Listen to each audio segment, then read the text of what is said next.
আপনাদের অনেক অনেক শুভেচ্ছা ও ভালোবাসা জানিয়ে শুরু করছি অনুষ্ঠান আহরণ।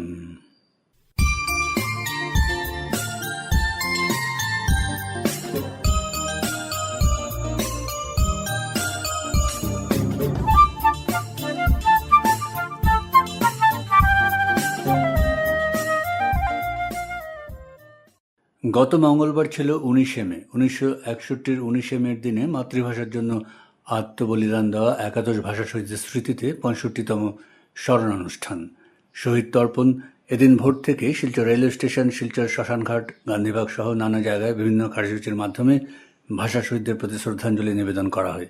এদিন সকালে শিলচর শ্মশানঘাটে ভাষা শহীদ স্মৃতিস্থলে পুষ্পার্ঘ অর্পণ করে শিলচরের নবনির্বাচিত বিধায়ক ডক্টর রাজদীপ রায় বলেন, সামগ্রিকভাবে প্রায় 2 কোটি লোক আছেন যারা বাংলাকে বোঝেন এবং তাদের জন্য মর্যাদার জন্য আজকে যে 61তে যে আন্দোলন হয়েছিল বাংলা ভাষা রক্ষার জন্য, ভাষার উপর ভাষা চাপানো হয়েছিল, তার প্রতিবাদ হয়েছিল বরাক উপত্যকায়, তৎকালীন করিমগঞ্জ এবং শিলচরে তার প্রতিবাদ হয়েছিল।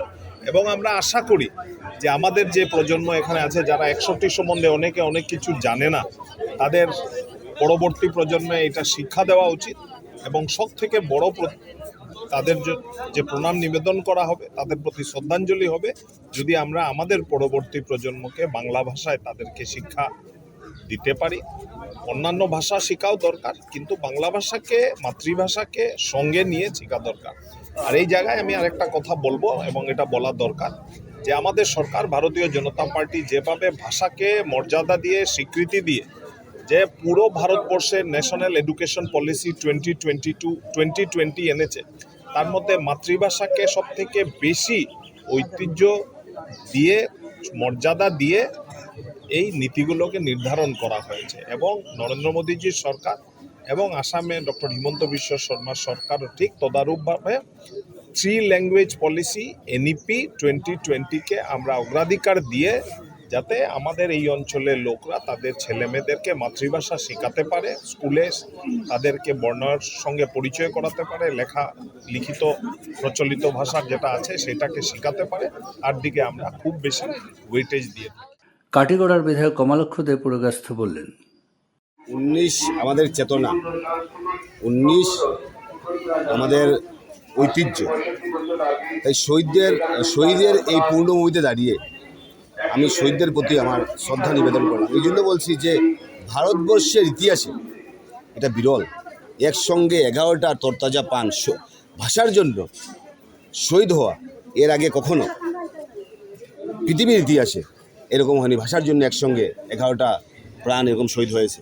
তাই আজকের দিন ওদের প্রতি আমার শ্রদ্ধা নিবেদন করছে। তাই বলছি যে আজকের দিন ঐতিহাসিক দিন, যেভাবে ঐতিহাসিক দিন, সময়ারে গৌরব উজ্জ্বল দিন আজকের দিন, সময়ারে আজকের দিন পবিত্র দিন, আজকের দিন চেতনার দিন, আজকের দিন দুঃখময় দিন। তাই আজকের এই দিনে দাঁড়িয়ে আমরা ভাষা শহীদদের প্রতি আমার শ্রদ্ধা নিবেদন করলাম। এবং ভারতবর্ষের ইতিহাসে এই যে ভাষা আন্দোলন, বরাকের 19 মে যে ভাষা আন্দোলন হয়েছিল, সেটা শুধু বরাক ভূমিতে শুধু হয়নি, সেই আন্দোলনের স্বতঃস্ফূর্ততা ভারতবর্ষে এবং বিশ্বের বিভিন্ন জায়গায় ছড়িয়ে গেছে। অর্থাৎ আমরা যারা গণতান্ত্রিক ভাষাগত আন্দোলন যেগুলো হয়েছিল, সেই আন্দোলন মানুষ একটা স্পৃহা পেয়েছিল, একটা উৎসাহ পেয়েছিল এবং নিজের অধিকার আদায়ের জন্য সেইভাবে যে অধিকার আদায় করা যায়, যে আমরা যে আন্দোলনের মাধ্যমে যে অধিকার আদায় হয়, সেটা কিন্তু বরাকবাসী কিন্তু দেখিয়েছে। সেই সময় যারা শহীদ হয়েছেন ওদের প্রতি আমার শ্রদ্ধা নিবেদন করছি। ভাষা শহীদ স্টেশন নামকরণের দাবির ক্ষেত্রে আপনার কতটুকু সমর্থন? আমি আগে বলছি, এখনও বলছি, প্রত্যেকে ইয়ে করছে যে আজকের দিনে 61র পর প্রত্যেকটা 19 মেতে ভাষা আন্দোলন হয়, অবশ্যই স্মরণ করা হয়, ভাষা শহীদ দিবস স্মরণ করা হয়। এবং সেই মর্মে গত কয়েকদিন আগে মুখ্যমন্ত্রী এসেছিলেন, ভাষা শহীদ স্মরণ সমিতির সঙ্গে মিটিং করেছেন। পজিটিভ ওয়েতে কী করা যায়, গঠনমূলকভাবে কী করা যায়, কী করলে আমাদের দাবি দাওয়াগুলো আদায় করা যায়, মুখ্যমন্ত্রী সেই কথাগুলো আমরা বলে গিয়েছি। সামনের দিন বিধায়ক হিসাবে আমার স্বতঃস্ফূর্ততা, আমার সাহায্য এবং বিধানসভায় আমার যে ভূমিকা আছে, সেই ভূমিকায় 1 ইঞ্চিও কম হবে না। সেই ভূমিকায় কিন্তু আমি পজিটিভ ওয়েতে গঠনমূলকভাবে সেই কথাগুলো বিধানসভায় আমি উত্থাপন করব একদম। মহান উনিশের আবেগ এবং উৎসাহ উদ্দীপনায় সামিল হওয়ার জন্য কলকাতা থেকে এসেছিলেন তমাল সেনগুপ্ত এবং মহুয়া ভট্টাচার্য। শিলচর শ্মশানঘাটে ভাষা শহীদদের প্রতি শ্রদ্ধার্ঘ্য নিবেদন করে আকাশবাণীকে তাদের অনুভূতি ব্যক্ত করতে গিয়ে বললেন, সত্যি কথা বলতে 21শে ফেব্রুয়ারি একটা আন্তর্জাতিক স্তরের অনুষ্ঠান, সবাই জানি। এটা আমার কাছেও বেশ লজ্জার যে আমি ভারতীয় হয়েও 19শে মে এমন একটা ত্যাগের লড়াইয়ের ইতিহাস আছে সেই বাংলা ভাষাকে নিয়ে ভারতেরই শিলচরের মতো একটি প্রত্যন্ত জায়গায় এখানে 11 জন শহীদ হয়েছিলেন এবং পৃথিবীর প্রথম মহিলা শহীদ শ্রীমতী কমলা ভট্টাচার্য, সেটা জানলাম বছর 4-5 আগে। তারপরে আমার একটা উৎসাহ তৈরি হলো, আমি একটু দেখাশোনা করে এলাম এবং যেই আশা নিয়ে এসেছিলাম তার চেয়ে অনেক অনেক বেশি পেলাম এবং আপামর শিলচরবাসীর যে আবেগ তাতে আমি সত্যি আপ্লুত। আর যে কোনো আন্দোলন এরকম স্বতঃস্ফূর্ত হলে তা ফলপ্রসূ হবেই এবং ওনারা অনেক কিছুই দাবি দাওয়া আদায় করেছেন। আমি কালকে সন্ধ্যাবেলা অনুষ্ঠানে শুনলাম, আজ সকালেও শুনলাম রেলওয়ে স্টেশনের নাম বা যা শুনেছিলাম। এবং এর জন্য আমার ব্যক্তিগতভাবে শিলচরবাসীর কাছে আমার প্রণাম। আপনারা যে লড়াই করেছেন, আমরা কলকাতার মানুষ, আমরাও আপনাদের সঙ্গে সব সময় আছি। আমরা একই দেশের মানুষ, পাশাপাশি রাজ্যের মানুষ। সবাই ভালো থাকবেন, নমস্কার। আমিও 19শে মের খবর 1 বছর আগেই জানতে পারি, তার আগে আমিও জানতাম না। 21শে ফেব্রুয়ারির কথা তো ছোট থেকেই জানি আমরা, কিন্তু আজকে এখানে আমি এই ইস্ট এদিকে আমি আসিনি, প্রথমেই আসলাম এবং এটাই ভালো লাগছে যে আমি 19শে মেতেই প্রথম এসে আর কি অংশগ্রহণ করতে পারলাম মহামিছিলে এবং নিজেকে একজন বাঙালি হিসেবে খুব গর্বিতও মনে হচ্ছে এবং খুব একটা বেশ শিহরণও যাচ্ছে এই 11 জন শহীদ হয়েছেন এটা জানতে পেরে। এবং আমি চাই যে আমিও যেন ভালো কিছু করার অনুপ্রেরণা পাই ওনাদের এই আত্মবলিদানের মধ্যে দিয়ে। আর আমাদের বাংলা ভাষা তো আমাদের সত্যিই গর্বের ভাষা আর কি, গর্বিত আমরা বাংলা ভাষার জন্য, আমরা যেন এর মর্যাদা রাখতে পারি। মঙ্গলবার 19শে মে ভাষা শহীদ দিবস উপলক্ষে হাইলাকান্দিতে বরাক উপত্যকা বঙ্গ সাহিত্য ও সংস্কৃতি সম্মেলনের শহর আঞ্চলিক সমিতি এবং হাইলাকান্দি পৌরসভা কর্তৃপক্ষের যৌথ উদ্যোগে শোভাযাত্রা ও আলোচনা সভা অনুষ্ঠিত হয়। এদিন শহীদ স্মারক স্থলে আয়োজিত আলোচনা সভায় অংশ নিয়ে সম্মেলনের শহর আঞ্চলিক সমিতির সভাপতি পূরবী মিশ্র বলেন, বিভিন্নভাবে আমরা আজকে আগ্রাসনের শিকার হচ্ছি। বিশেষ করে আমরা, যেহেতু আমি একজন শিক্ষিকা, শিক্ষার সঙ্গে জড়িত একটি স্কুলের সঙ্গে, এবং আশ্চর্যের বিষয় যে গত 3-4টি বছরে আমাদের নতুন প্রজন্মের মুখ থেকে হারিয়ে গেছে বাংলা ভাষা, হারিয়ে গেছে তাদের মাতৃভাষা। আজকের ছাত্ররা বা আজকের প্রজন্মকে আমরা প্রজন্মের বিরুদ্ধে আমরা সবসময় অভিযোগ জানাই যে আজকের প্রজন্মেরা বাংলা ভাষায় কথা বলছে না, আজকে প্রজন্মের ওদের কোনো শ্রদ্ধা নেই, কোনো আবেগ নেই, এটাও সত্যি। কিন্তু পাশাপাশি আরও বেশি সত্যি যে আমরা যারা শিক্ষক শিক্ষিকা আছি, যারা বিভিন্ন মাতৃভাষার সঙ্গে জড়িত যেসব প্রতিষ্ঠানের সঙ্গে আমরা জড়িয়ে আছি, আমরা তৃণমূল স্তরে বাংলা ভাষাকে বা মাতৃভাষাকে ছড়িয়ে দেওয়ার জন্য কি করছি। আমার আজকে বলতে আমি বাধ্য হচ্ছি যে আমাদের এই অনুষ্ঠানের কার্যসূচি যখন আমরা বিভিন্ন মানুষের কাছে বা বিভিন্ন প্রতিষ্ঠানের কাছে আমরা ছড়িয়ে দিয়েছি, অনেকে অনেকভাবে অভিযোগ জানিয়েছেন, অনেকে মনের দুঃখ উজাড় করে বলেছেন যে এই যে প্রতিষ্ঠান বা যারা আমরা বাংলা ভাষা রক্ষার জন্য বছরে একটি দিন বলতে গেলে আমরা সবাই আসছি, সবাই কথা বলছি, কিন্তু আমরা ভুলে যাই যে আমাদের এই বাংলা ভাষাকে যারা বাঁচিয়ে রাখছে, যারা দিন আনি দিন খাই, যারা চাষে কৃষকেরা যারা চাষে কাজ করছে, বা বলতে গেলে তৃণমূল স্তরে যে যারা আছে, ওরাই আমাদের থেকেও ওরা বেশি বাংলা ভাষায় কথা বলছে, বাংলা ভাষাকে মনে রাখছে। গ্রামাঞ্চলে আমাদের ছড়িয়ে দিতে হবে এই ভালোবাসার বীজ। আমার যেটা ব্যক্তিগত অনুভূতি যে বিভিন্ন গ্রামাঞ্চলে বা বিভিন্ন প্রত্যন্ত অঞ্চলে বাংলা ভাষার প্রতি যে আবেগ, শ্রদ্ধা, ভালোবাসা, ওইটাকে ছড়িয়ে দিতে হবে বিভিন্নভাবে, শুধু বৌদ্ধিক আলোচনার মাধ্যমে নয়। পাশাপাশি সাধারণ মানুষ যে ভাষা বোঝে, সাধারণ মানুষ গানের ভাষা বোঝে, সাধারণ মানুষ নাটকের ভাষা বোঝে, সাধারণ মানুষ বুকের রক্ত বোঝে, সাধারণ মানুষ তত্ত্ব কথা বোঝে না। তাই প্রত্যেকটা মানুষের কাছে ওদের মতো করে আমাদের এগিয়ে যেতে হবে। যারা একদম কুচি কুচি শিশুরা ওদেরকে যখন আমরা এবিসিডি শেখাই, ওদেরকে পাশাপাশি আমাদের বলতে হবে অ আ, পাশাপাশি শেখাতে হবে এবিসিডি। কী করে কী হবে সেটা মঞ্চে দাঁড়িয়ে আলোচনার মাধ্যমে নয়, বা শুধু মঞ্চে মাইক্রোফোন হাতে নিয়ে বা বছরে একদিন আমরা সবাই বাংলা ভাষার জন্য বললাম, বাংলা ভাষার জন্য কি হলো না কি হলো সেটা নয়। আমাদের গ্রাসরুট লেভেল থেকে, মানে তৃণমূল স্তর থেকে আমাদের মনে হয় যে ঝাঁপিয়ে পড়তে হবে, যাতে করে পরবর্তী বছরে আবার যখন আসবে 19, আশা করব যে সেদিন 19-এর মিছিল, 19-এর আন্দোলন আমাদের এই শহরকে কাঁপাবে। এবং পাশাপাশি আরও একটি দাবি আজকে আমি শহর আঞ্চলিক সমিতির পক্ষ থেকে তুলে ধরছি, যে এখনও 1961 পর থেকে এখনও পর্যন্ত শিলচর রেল স্টেশনের নাম ভাষা শহীদ স্টেশন কিন্তু হয়নি এখনও। এটা নিয়ে বিভিন্ন আন্দোলন চলছে, বিভিন্ন আলোচনা চলছে, বিভিন্ন দাবি দেওয়া চলছে। তো আজকে 19-এর মঞ্চ থেকে উঠে আসুক আমাদের এই গণ দাবি যে শিলচর ভাষা স্টেশনকে অতি সত্বর আমাদের যেন ভাষা শহীদ স্টেশন নামে নামাঙ্কিত করা হয়। কবি মানিক চক্রবর্তী বললেন, সার্কুলারের মাধ্যমে সমস্ত আসামে একটি বিশেষ ভাষাকে একমাত্র সরকারি ভাষা হিসেবে স্বীকৃতি দান করেছিল এবং এর প্রতিবাদ করে তখন অবিভক্ত আসামে বিভিন্ন জায়গায় প্রতিবাদ হয়েছিল। আমাদের এই বরাক উপত্যকায় সেই আন্দোলন, সেই প্রতিবাদ হয়েছিল তীব্র আকারে এবং আন্দোলন গড়ে উঠেছিল। আন্দোলনের 19 মের পূর্ব থেকেই বিভিন্ন স্থানে পথসভা, বিভিন্ন স্থানে সভা সমিতি, বিভিন্ন স্থানে পথ চলা, শোভাযাত্রা, এসবের মধ্য দিয়ে গণচেতনা জাগিয়ে তোলা হয়েছিল। এবং 19 মে ছিল সর্বাত্মক হরতাল। সেদিন সমস্ত কোর্ট কাছারির সামনে পিকেটিং করা হয়েছিল।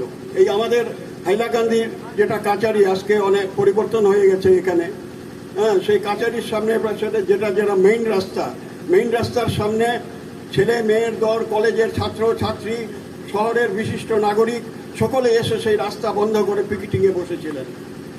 সেখানে লাঠিচার্জ হয়েছিল।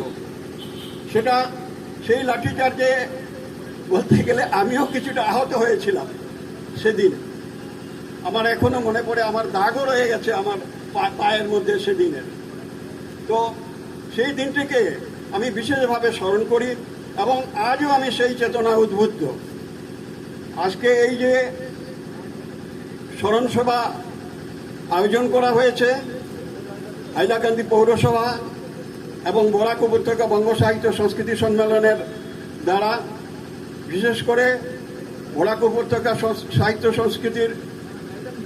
সংস্কৃতি সম্মেলনের একজন সদস্য হিসাবে আমি বলবো, বিগত 50 বছর যাবৎ এই যে চেতনা, এই যে 19-এর চেতনাকে, যেটা আজও বরাক উপত্যকাবাসীর মধ্যে জিয়ে রেখেছে এবং জিয়ে রাখতে গিয়ে যে ভূমিকা পালন করে আসছে আমাদের এই বরাক উপত্যকা বঙ্গ সাহিত্য সংস্কৃতি সম্মেলন, শুধু সভা সমিতি এসবের মধ্যে দিয়ে নয়, বিভিন্ন রকমের কাজ করছে বরাক উপত্যকা সাহিত্য সংস্কৃতি সম্মেলন। এই চেতনাকে যাতে আমরা ধরে রাখতে পারি, আমাদের জাতিসত্তা, আমাদের যে মাতৃভাষার অধিকার, আমাদের বাঁচার অধিকার, আমাদের আর্থসামাজিক উন্নয়নের যে অধিকার, আমাদের এইসব অধিকারকে রক্ষা করার জন্য বিভিন্নভাবে বরাক উপত্যকা বঙ্গ সাহিত্য সংস্কৃতি সম্মেলন কাজ করে আসছে আজ অবধি। তো এরই অঙ্গ হিসাবে আজকে আমরা এই হাইলাকান্দিতে এই অনুষ্ঠান আয়োজিত হয়েছে এবং আমরা শহীদদেরকে স্মরণ করে আমরা কিছুক্ষণ আগে পথ চললাম, সমস্ত তাদের যে স্মৃতি তর্পণ করলাম, আজকে তাদের উদ্দেশ্যে আমাদের শ্রদ্ধার্ঘ্য নিবেদন করলাম। বরাক উপত্যকার ইতিহাসে 19 মে শুধুমাত্র একটি তারিখ নয়, এটি ভাষা, আত্মমর্যাদা ও আত্মপরিচয়ের সংগ্রামের এক অবিস্মরণীয় অধ্যায়। ভাষা শহীদ দিবস উপলক্ষে 19 মে যথাযোগ্য মর্যাদায় পালিত হল শ্রীভূমি জেলায় নানা অনুষ্ঠান। এই উপলক্ষে জেলার সদর শহরের শম্ভুসাগর পার্কে অবস্থিত শহীদ স্মৃতি ফলকের সামনে বরাক উপত্যকা বঙ্গ সাহিত্য ও সংস্কৃতি সম্মেলনের শ্রীভূমি জেলা শহর সমিতির উদ্যোগে শহীদ স্মৃতিচারণ সভার আয়োজন করা হয়। সভায় শহীদদের প্রতি শ্রদ্ধা জানিয়ে প্রবীণ সাংবাদিক সতু রায় বলেন, আমরা তো রক্তের বিনিময়ে আজকে ভাষার অধিকার পেয়েছি, কিন্তু চারদিক থেকে অভিযোগ ধেয়ে আসছে আমাদের প্রতি। বাঙালিরা হুজুকে জাত, বাঙালিরা মুষড়ে পড়া জাতিতে পরিণত হচ্ছে। উল্টা ঠ্যাং লাফে বাঙালিরা আজ অন্ধকারের দিকে চলে যাচ্ছে। বাঙালিদের কোনো ভবিষ্যৎ নেই। এই যে প্রশ্নগুলি, এই প্রশ্নগুলি দুর্জনরা করছে, একথা বললে নিজেদের দায়িত্ব থেকে অব্যাহতি পাওয়া যাবে না। বন্ধুগণ, আমরা ভারতবর্ষ, বাংলাদেশ এবং পৃথিবীর অন্যান্য দেশে অভিবাসী বাঙালি মিলিয়ে 30 কোটিরও বেশি বাঙালি। এই 30 কোটি বাঙালি কি আমরা সমন্বিত শক্তি হিসেবে আজও আত্মপ্রকাশ করতে পেরেছি? আসামে আমরা যারা বাংলা ভাষাভাষী আছি, আমরা কি আজ পর্যন্ত একটা সমন্বিত শক্তি হিসেবে আত্মপ্রকাশ করতে পেরেছি? এই প্রশ্নগুলি আজ আমাদের দিকে ধেয়ে আসছে। আমরা রক্তের বিনিময়ে আজ ভাষার অধিকার পেয়েছি, কিন্তু আমরা লক্ষ্য করলে দেখতে পাই নিত্যদিন আমাদের এই ভাষার অধিকার লঙ্ঘিত হচ্ছে। একটা বিরাট চক্রান্ত এখনো রয়েছে। এই চক্রান্ত কখনো প্রকাশ্যভাবে, এই চক্রান্ত কখনো চোরাগুপ্ত পথে ধেয়ে চলেছে। এই চক্রান্তের ঢেউয়ে ভেসে যাচ্ছে নির্মম সত্য। নির্মম সত্যটা হলো এই যে আমরা বাঙালিরা আমাদের বাংলা ভাষাকে ভুলে যেতে বসেছি। আজ দেখুন, আমার ছেলেটা বাংলা ভাষা তেমন ভালো বলতে পারে না। এই যদি আমাদের মানসিকতা হয়, বাংলা, হিন্দি, ইংরেজি মিলিয়ে বাংলা ভাষা বলার একটা ঢং আজকাল নব্য শিক্ষিত বাঙালি যুবকদের মধ্যে গ্রাস করেছে এসে। আজ ভাষাকে বিকৃত করছি আমরা, নিজেরাই আমরা বাংলা ভাষাকে বেগ ফুটে ছেড়ে দিচ্ছি। রবীন্দ্রনাথ ঠাকুরের বাংলা গানের বাংলা এবং বাঙালি এই দুটি শব্দের অপব্যবহার আমরাই তো করেছি। বিদ্রোহী কবি নজরুল ইসলামের কারার ওই লৌহ কপাট, এই গানটির সুরভ্রান্তি আমরাই তো ঘটিয়েছি। এইভাবে আমরা বাঙালিরাও যদি আমাদের ভাষাকে বিকৃত করবার চেষ্টা করি, শুদ্ধভাবে বলবার চেষ্টা না করি, তাহলে অদূর ভবিষ্যতে আমাদের বাংলা ভাষার ভবিষ্যৎ অনিশ্চয়তার গর্ভে নিক্ষিপ্ত হবে। স্মৃতিচারণ সভায় বক্তব্য রেখে বরাক উপত্যকা বঙ্গ সাহিত্য ও সংস্কৃতি সম্মেলনের কেন্দ্রীয় কমিটির প্রাক্তন সভাপতি ডক্টর রাধিকা রঞ্জন চক্রবর্তী বললেন, আমরা আমাদের নিজের ভাষাকে ভালোবাসি, সেটা তো স্বাভাবিক কথা। মাকে যদি ভালোবাসি, ভাষাকেও ভালোবাসি। সেই সঙ্গে আমরা বিশ্বের যত মাতৃভাষাই আছে সবাইকে আমরা, সেই ভাষাভাষী লোক সবাইকে আমরা শ্রদ্ধার সঙ্গে স্মরণ করি। কিন্তু একটা কথা আমাদের মনে রাখতে হবে, আমাদের ভাষার উপর যাতে প্রত্যক্ষ এবং পরোক্ষভাবে তার অধিকার রক্ষার এবং আমাদের আত্মপরিচয় রক্ষার সেই আন্দোলনে যদি কেউ ব্যাহত করার চেষ্টা করে, আমরা যেন তা প্রতিহত করার জন্য সচেষ্ট থাকি সবসময়। আজকের এই বিশেষ দিনে সেই চেতনাটুকু যেন আমাদের মধ্যে আবার জাগরণ হয়। অনেক কথাই আমার পূর্ববর্তী বক্তা মাননীয় সতুদা বলে গেছেন, অনেকেরই সেই জানা, কিন্তু এই যে জানাটুকুকে সারা বৎসরই আমাদের মধ্যে একটা রিভারবেরেশন অনুরোধন করতে হবে। বিভিন্ন জায়গায় বিভিন্ন সময়ে আমাদের ভাষার উপর বিভিন্নভাবে আক্রমণ আসে। আমাদের ভাষার যে একটা ঐতিহ্য আছে, সেটা আমাদের সবারই মনে রাখতে হবে। বাইরে থেকে তো আন্দোলন আমাদের উপর আঘাত আসে ঠিকই, কিন্তু আমাদের ঘরেও তো সেই আন্দোলনটুকু হচ্ছে। একটু আগে মাননীয় দাদা আকার ইঙ্গিতে বলেছেন, আমরা কিন্তু আমাদের ঘরে সেই ভাষা রক্ষার জন্য সচেষ্ট নই। আমরা খুব আনন্দিত হই, আমার ছেলে খুব ভালো ইংরেজি বলতে পারে, আমার ছেলে রাইমস বলতে পারে, কিন্তু আমার ছেলে ছড়া বলতে পারে না। এটা খুব গর্বের সঙ্গে বলি। এটা কি ঠিক? একটা কথা সবার স্মরণ রাখা উচিত, চরম বিদেশিয়ানা, চরম ব্রিটিশ রাজত্বে আমাদেরই দেশের মহান ব্যক্তিত্ব বাঙালি বঙ্কিমচন্দ্র চট্টোপাধ্যায়, সঞ্জীবচন্দ্র চট্টোপাধ্যায়, তারা ডেপুটি ম্যাজিস্ট্রেটের আসন অলঙ্কৃত করেও কিন্তু ভাষা জননীর সেবা করে গেছেন। তাই তো আজকের দিনেও আমরা তাকে সাহিত্য সম্রাট নামে অভিহিত করে আসছি, আগামী দিনেও করে যাব। সেই কথাটুকু আমাদের মনে রাখতে হবে যে আমার ছেলে বাংলা জানে না, সেটা কিন্তু খুব শ্লাঘার ব্যাপার নয়। ঠিক আছে, স্কুলে হয়তো আমাদের পঠন পাঠনের জন্য ইংরেজি শিখতে হবে, সেটা তো হলো আমার কাজের ভাষা, কিন্তু হৃদয়ের ভাষা বাংলাটুকুকে যদি আমরা না শিখাই, তাদের সেই হৃদয় ভিত্তি তাদের ঠিক হবে না। কাজে এই আবেদনটুকু আমি সবার কাছে রাখছি। বাইরের যে আমাদের উপরে আঘাত প্রতিহত করার জন্য সবসময় আমাদের সচেতন থাকতে হবে, সেই সঙ্গে আমাদের ঘরেও যেন আমরা সচেতন থাকি। খুবই দুঃখের ব্যাপার, আজকাল ছেলেমেয়েরা দাদা ঠাকুরের গল্পও জানে না, ঠাকুরমার ঝুলির খবরই জানে না। কে রবীন্দ্রনাথ হয়তো দুই একজন বলতে পারে। আমি কিছুদিন আগে দুটি ছেলে, আমার এখনো মনে আছে 94% পেয়েছে সিবি আপনাদের সেন্ট্রাল স্কুলের পরীক্ষায়। তো গিয়েছিল আমার বাড়িতে, আমি বলেছিলাম আজকে তো 17 মে, 19 মে আসছে, এটা কি বলতো দেখি। দুর্ভাগ্যের ব্যাপার, সেই ছেলে দুটোই কিন্তু 19 মে কি জানে না। তো সেটা তো আমাদের দুর্ভাগ্য, আমাদের যারা অভিভাবকরা আছি, আমরা যারা মাতা পিতা আছি, আমাদের দুর্ভাগ্য যে আমাদের ছেলে মেয়েদেরকে সেটা শিখাই না। আমাদের ছেলে মেয়েদেরকে আমরা আমাদের ব্যস্ততা ঠিক রাখার জন্য তাদেরকে মোবাইল এগিয়ে দেই।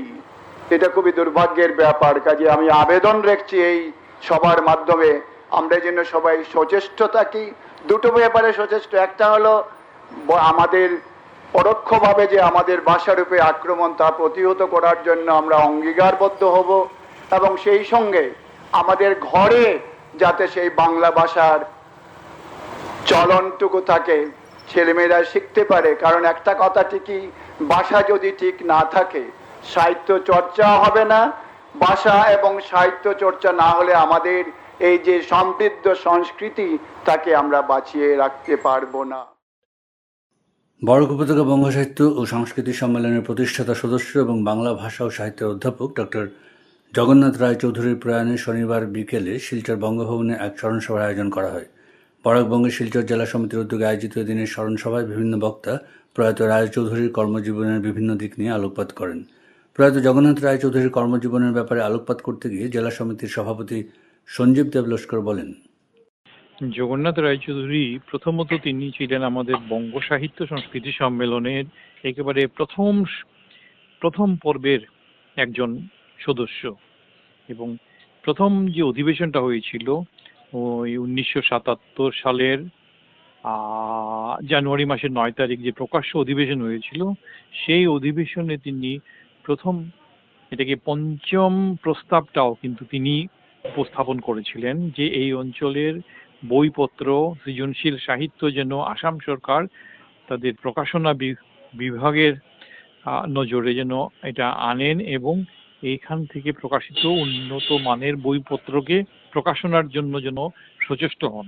এটা ছিল তার প্রথম প্রস্তাব সেই সময়ের।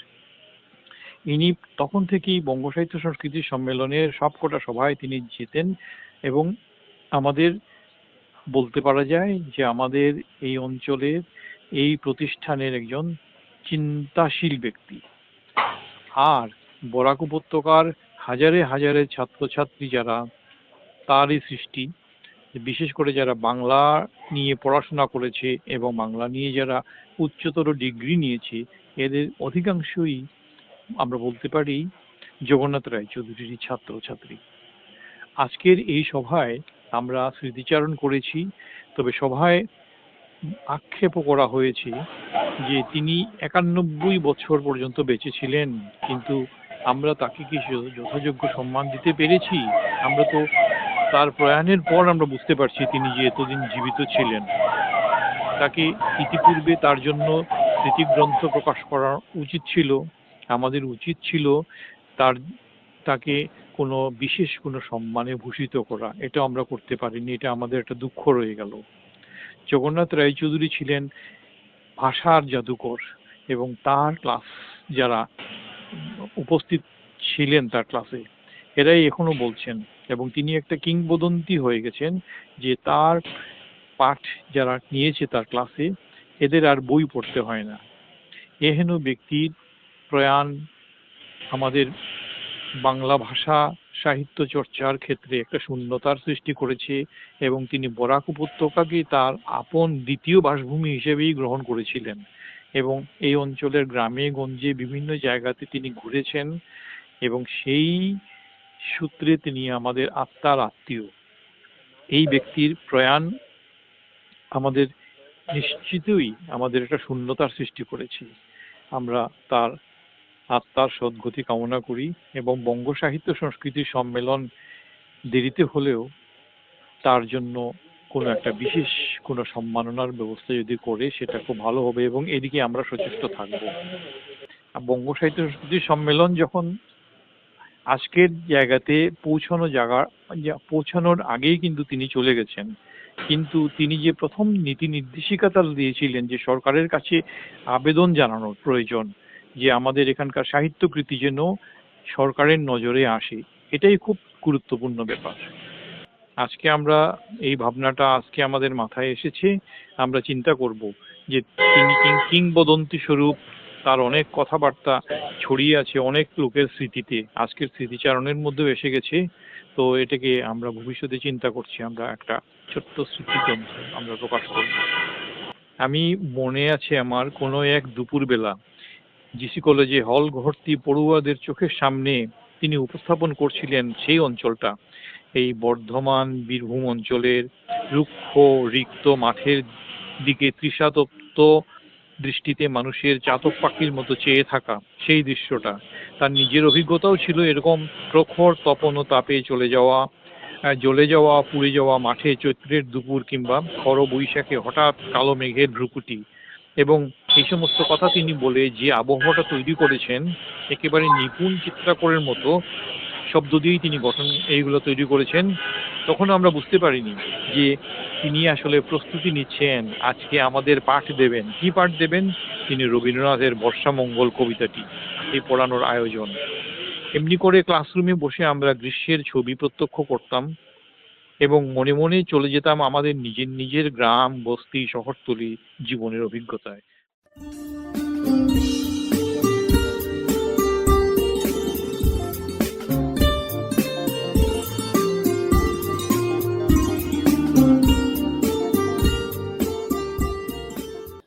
আপনাদের আরও একবার শুভেচ্ছা ভালোবাসা জানিয়ে আহরণ আজ এখানে শেষ করছি। আপনাদের সঙ্গে আবার কথা হবে আমাদের আগামী অনুষ্ঠানে। আপনারা ভালো থাকবেন এবং অবশ্যই সুস্থ থাকবেন।